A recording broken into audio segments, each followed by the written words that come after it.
ಜೈ ಶ್ರೀರಾಮ್. ಎಲ್ಲರಿಗೂ ನಮಸ್ಕಾರ. ನಾನು ಅಕ್ಷತಾ ಮಂಜುನಾಥ್ ಆಚಾರ್ಯ.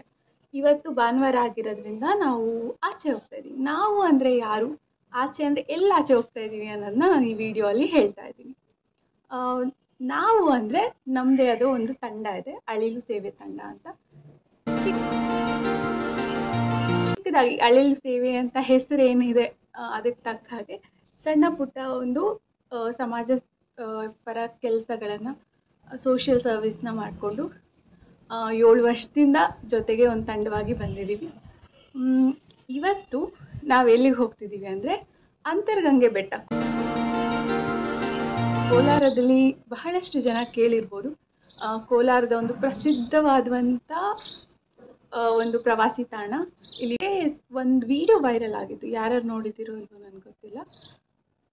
ಒಂದು ಟ್ರೆಕ್ಕಿಂಗ್ ಈ ಥರ ಹೋಗೋ ಒಂದು ಬೆಟ್ಟಗಳಲ್ಲಿ ಯಾವುದಾದ್ರೂ ಪ್ರಾಣಿಗಳು ತೀರ್ಕೊಂಡಾಗ ಅದರದ್ದು ಪೋಸ್ಟ್ ಮಾರ್ಟಮ್ ಮಾಡಿದಾಗ ಅದರೊಳಗಡೆ ಮೆಜಾರಿಟಿ ಸಿಗೋದೇನೆಂದರೆ ಪ್ಲಾಸ್ಟಿಕ್ ಅನ್ನೋದು ಈಗ ಒಂದು ಮಾರಕವಾಗಿ ತಿರುಗಿಬಿಟ್ಟಿದೆ. ಅದು ಪ್ರಾಣಿಗಳಿಗೆ ನಮ್ಮ ಥರ ಡಿಫ್ರೆನ್ಷಿಯೇಟ್ ಮಾಡೋಕ್ಕೆ ಗೊತ್ತಾಗಲ್ಲ.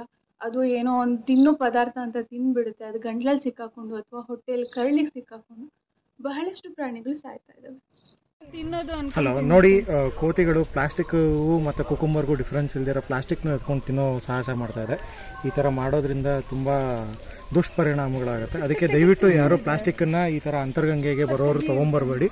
ತೊಗೊಂಬಂದವರು ನಿಮ್ಮ ಪ್ಲಾಸ್ಟಿಕ್ನ ದಯವಿಟ್ಟು ನೀವೇ ವಾಪಸ್ ಕ್ಯಾರಿ ಮಾಡಿ. ಎಲ್ಲಿ ಅದನ್ನ ಡಂಪ್ ಮಾಡಬೇಕು, BBMP ಡಂಪ್ ಯಾರ್ಡ್ ಇಲ್ಲ ಕೋಲಾರ ಡಂಪ್ ಯಾರ್ಡ್, ಅಲ್ಲಿ ಡಂಪ್ ಮಾಡಿ. ದಯವಿಟ್ಟು ಈ ಥರ ಮಾಡೋಕ್ಕೆ ಹೋಗ್ಬೇಡಿ. ಧನ್ಯವಾದಗಳು. ಟೀಮ್ ಅಳಿಲು ಸೇವೆ. ಹಾಗಾಗಿ ನಾವು ಅಲ್ಲಿ ಪ್ಲಾಸ್ಟಿಕ್ ಏನೇನಿದೆ ಅದನ್ನೆಲ್ಲ ಕಲೆಕ್ಟ್ ಮಾಡಿಕೊಂಡು ಎಕೋ ಬ್ರಿಕ್ಸ್ ಅಂತ ಹೇಳ್ತೀವಿ. ಅಂದರೆ ಇವಾಗ ಪ್ಲಾಸ್ಟಿಕ್ ಬಾಟಲ್ಸಲ್ಲಿ ಏನು ವೇಸ್ಟ್ ಪ್ಲಾಸ್ಟಿಕ್ಸ್ ಇರುತ್ತೆ ಅದನ್ನೆಲ್ಲ ಫಿಲ್ ಮಾಡಿ ಅದಕ್ಕೊಂದು ವೇಟೇಜ್ ಬರುತ್ತೆ. ಆವಾಗ ಅದರಿಂದ ನಾವು ಕನ್ಸ್ಟ್ರಕ್ಷನ್ ಅದನ್ನ ಬ್ರಿಕ್ಸ್ ಥರ ಯೂಸ್ ಮಾಡ್ಬೋದು. ಈ ಥರದ್ದೊಂದು ಮಾಡಬೇಕು ಅಂತ ಹೇಳಿ ನಮ್ಮ ತಂಡ ತಯಾರಾಗಿದೆ ಇವತ್ತು.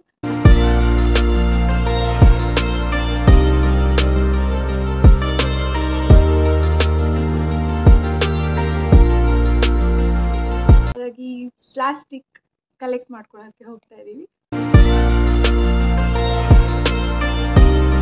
ಅದಾದಮೇಲೆ ಅಂತರ್ಗಂಗೆ ಆಶ್ರಮ ವಿಸಿಟ್ ಮಾಡ್ಬೇಕು ಅಂದ್ಕೊಂಡಿದ್ದೀವಿ. ನಮ್ಮ ತಂಡ ಶುರುವಾಗಿದ್ದು ಅಂತರ್ಗಂಗೆ ಆಶ್ರಮದಿಂದನೇ. ಅಲ್ಲಿ ಯಾರೇ ಹೊಸಬ್ರು ಬಂದ್ರೂ ಮೊದಲು ಆ ಆಶ್ರಮನ ನಮ್ಮ ಟೀಮ್ ಜೊತೆ ನೋಡಿಬಿಟ್ರೆ ಆಮೇಲೆ ನಮ್ಮ ಟೀಮ್ ಜೊತೆ ಅವ್ರು ಬ್ಲೆಂಡ್ ಆಗಿಬಿಡ್ತಾರೆ ಅನ್ಬೋದು. ಆ ಮಕ್ಕಳ ಪ್ರೀತಿ ಅಂಥದ್ದು. ಹಾಗೆ ನೀವು ಅಂತಲ್ಲೆಲ್ಲ ವಿಸಿಟ್ ಮಾಡಿದಾಗ ನಿಮ್ಗೆ ಏನು ಅನಿಸುತ್ತೆ ಅಂದರೆ ನಮ್ಮ ಲೈಫಲ್ಲಿ ನಾವು ತುಂಬ ಬ್ಲೆಸ್ಡ್ ಇದ್ದೀವಿ. ನಮಗೊಂದು ಒಳ್ಳೆ ಫ್ಯಾಮ್ಲಿ ಇದೆ, ಪೇರೆಂಟ್ಸ್ ಇದ್ದಾರೆ, 3 ಹೊತ್ತು ಊಟ ಸಿಗ್ತಾ ಇದೆ, ನಮ್ಮ ಪ್ರೀತಿಸೋರು ಇದ್ದಾರೆ, ನಮ್ಮವರು ಅಂತ ಇದ್ದಾರೆ. ನನ್ನ ಪ್ರಕಾರ ಎಲ್ಲರೂ ಈ ಥರದ್ದು ಯಾವುದೋ ಒಂದು ಚಿಕ್ಕ ಪುಟ್ಟ ಸಮಾಜಪರ ಕೆಲಸಗಳನ್ನ ಮಾಡಲಿ ನಿಮ್ಮನ್ನು ನೀವು ತೊಡಗಿಸ್ಕೋಬೇಕು. ತಿಂಗಳಿಗೆ ಒಂದು ಸಂಡೇನ ಇದಕ್ಕೆ ಎತ್ತಿಡೋದು ಇನ್ನು ದೊಡ್ಡ ಕೆಲಸ ಅಂತ ಅನಿಸಲ್ಲ.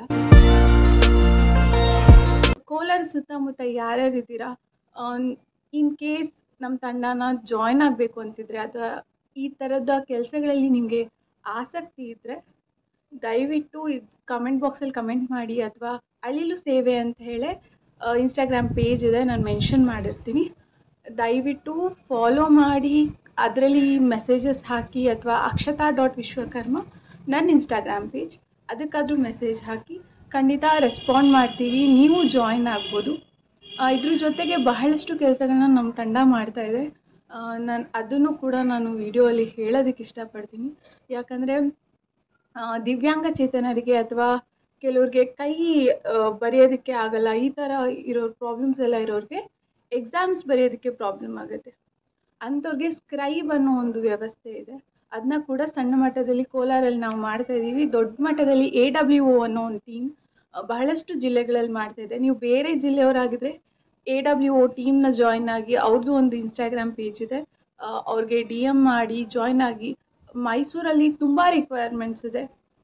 ಆದಷ್ಟು ಅಂದರೆ ನಿಮಗೆ ಫ್ರೀ ಆಗಿರುವಾಗ ಮಾಡುವಂಥ ಕೆಲಸಗಳು, ಮಾಡೋಕ್ಕೆ ಸಾಧ್ಯ ಆಗುವಂಥ ಕೆಲಸಗಳನ್ನ ಮಾಡಿ. ಯಾಕಂದರೆ ಸಮಾಜ ನಮ್ಗೆ ಎಷ್ಟೊಂದು ಕೊಡ್ತಾ ಇದೆ, ನಾವು ಅದಕ್ಕೆ ಸಣ್ಣದಾಗಿ ಏನಾದರೂ ವಾಪಸ್ ಕೊಡೋದು ನಮ್ಮ ರೆಸ್ಪಾನ್ಸಿಬಿಲಿಟಿ ಅನಿಸುತ್ತೆ.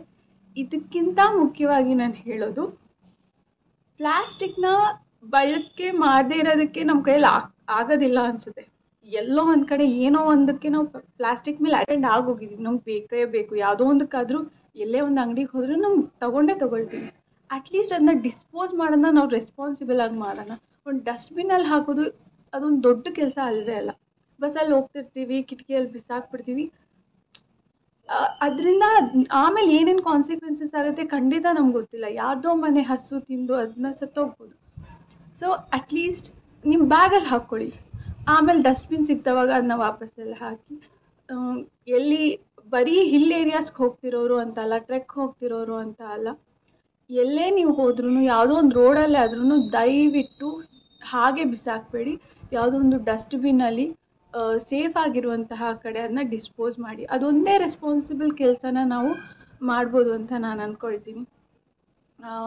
ಮತ್ತು ಸ್ಕ್ರೈಬ್ ರಿಕ್ವೈರ್ಮೆಂಟ್ ಏನಾದರೂ ಕೋಲಾರಲ್ಲಿದ್ದರೆ ಅದಕ್ಕೂ ಕೂಡ ಖಂಡಿತ ನಮ್ಮ ಟೀಮ್ನ ಅಪ್ರೋಚ್ ಮಾಡಿ ನಾವು ಆದಷ್ಟು ನಮ್ಮ ಕಾಂಟ್ಯಾಕ್ಟ್ಸ್ನ ಬಳಸಿ ಯಾರನ್ನಾದರೂ ಎಕ್ಸಾಮ್ ಬರೆಯೋದಕ್ಕೆ ಕಳಿಸೋದಕ್ಕೆ ನೋಡ್ತೀವಿ.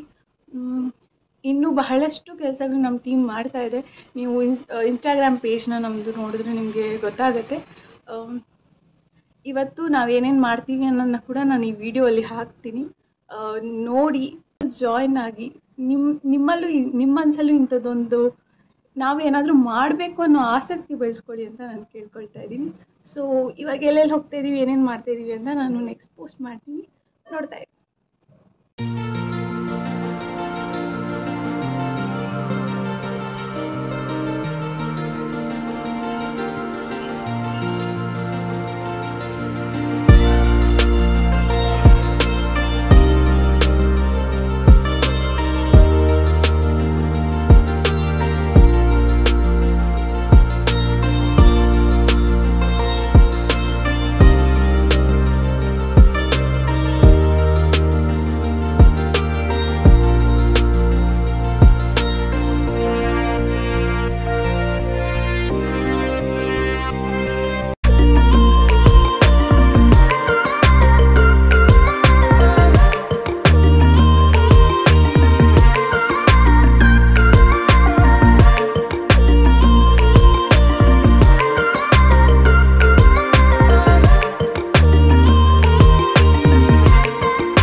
ಇದಾಗಿತ್ತು ಇವತ್ತು ನನ್ನ ಹೋಲ್ ಡೇ. ನೀವು ನೋಡಿದ್ದೀರಾ ಅಂತ ಅಂದ್ಕೊಳ್ತಾ ಇದ್ದೀನಿ. ಸಖತ್ತಾಗಿತ್ತು ಅಲ್ವಾ? ಆ್ಯಕ್ಚುಲಿ ನಾವೇನೋ ಒಳ್ಳೇದು ಮಾಡ್ತಿದ್ದೀವಿ ಅನ್ನೋದಕ್ಕಿಂತ ನಮ್ಮ ಫ್ರೆಂಡ್ಸ್ ಜೊತೆ ಮಜಾ ಮಾಡಿದ ಒಂದು ಏನು ಹೇಳ್ತಾರೆ, ಒಂದು ಟೈಮ್ ಸಿಗುತ್ತೆ. ಹಾಗೆ ಏನೋ ಒಂದು ಒಳ್ಳೆ ಕೆಲಸನೂ ಜೊತೆಗಾಗಿರುತ್ತೆ. ತುಂಬ ತುಂಬ ಖುಷಿ ಕೊಡುವಂಥದ್ದು. ನೀವು ಇಂಥದ್ದೊಂದು ಏನೋ ಒಂದು ಚಿಕ್ಕ ಟ್ರೈ ಮಾಡಿ, ಅದರಲ್ಲಿ ಸಿಗೋ ಖುಷಿ ಇದೆಯಲ್ಲ, ಅದ್ರ ರೇಂಜೇ ಬೇರೆ ಇರುತ್ತೆ. ನಾನು ಏನೇ ಮಾಡಿದ್ರು ಇದನ್ನೆಲ್ಲ ನನ್ನ ಖುಷಿಗೋಸ್ಕರ ಮಾಡ್ತೀನಿ. ಸೊ ಇಂಥದ್ದೇನೋ ಒಂದು ಮಾಡಿದಾಗ ನನಗೆ ಸ್ಯಾಟಿಸ್ಫ್ಯಾಕ್ಷನ್, ಹ್ಯಾಪಿನೆಸ್ ಇರುತ್ತಲ್ಲ, ಅದೊಂಥರ ಅಡಿಕ್ಷನ್. ನೀವು ಒಂದ್ಸತಿ ಮಾಡಿದ್ಮೇಲೆ ಅದು ಬರ್ತಾನೆ ಇರುತ್ತೆ. ಯೂಟ್ಯೂಬ್ ಚಾನಲ್ನ ಫಾಲೋ ಮಾಡಿ, ಲೈಕ್ ಮಾಡಿ, ಶೇರ್ ಮಾಡಿ, ಕಮೆಂಟ್ ಮಾಡಿ, ವಿಡಿಯೋ ನೋಡಿ ಎನ್ಕರೇಜ್ ಮಾಡಿ. Thank you.